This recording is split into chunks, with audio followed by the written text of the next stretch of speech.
اللہ تعالیٰ نے دنیا کے اوپر یہی اصول رکھا ہے، جن جانوروں کا دودھ صرف ان کے بچوں کی کفالت ہی کرتا ہے تو دوسروں کے لیے جائز نہیں ہے، اور جن کا دودھ زائد ہے ان کے بچوں سے تو ان کا دودھ دوسروں کے لیے بھی جائز اور مباح اور حلال رکھا گیا۔ جس طرح بھینس ہے، گائے ہے، اونٹنی ہے، بکری ہے، یہ اتنا زیادہ دودھ دیتے ہیں تو ان کا دودھ جو ہے وہ باقی لوگوں کے لیے بھی جائز رکھا گیا ہے، اس لیے کہ انہیں زیادہ دیا گیا ہے ان کے بچوں کی ضرورت سے، لہذا اب یہ دوسروں کی ضرورت پوری کریں۔ اور یہ اصول ذہن میں رکھ لیں کہ اللہ تعالیٰ نے انسان کو جو زندگی دی ہے تو اس میں وہ صرف اپنے لیے نہیں جیتا، اوروں کے لیے جیتا ہے۔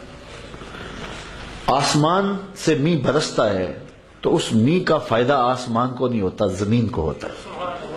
تو وہ بارش اپنے لیے نہیں، زمین کے لیے برساتا ہے۔ زمین سے سبزہ اگتا ہے تو زمین کے لیے نہیں اگتا، وہ اوروں کے لیے اگتا ہے۔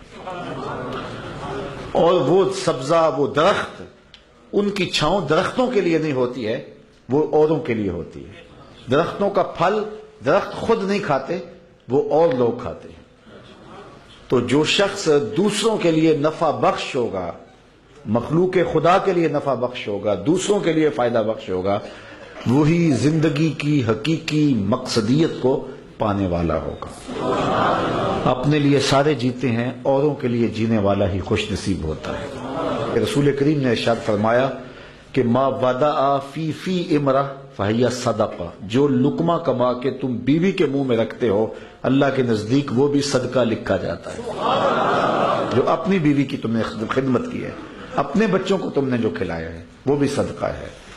کسان جو کھیتی باڑی کرتا ہے اور اس کی جب فصل پکتی ہے تو مختلف پرندے چڑیاں آ کر کے اس سے اپنا حصہ لے جاتے ہیں، تو وہ جو اس سے اپنا حصہ لے جاتے ہیں اس کے صدقے کا ثواب کسان کو ملتا ہے کہ اس نے اتنا صدقہ کیا ہے۔ اللہ تعالیٰ اپنے بندوں پر اس طرح کرم نوازیاں فرماتا ہے۔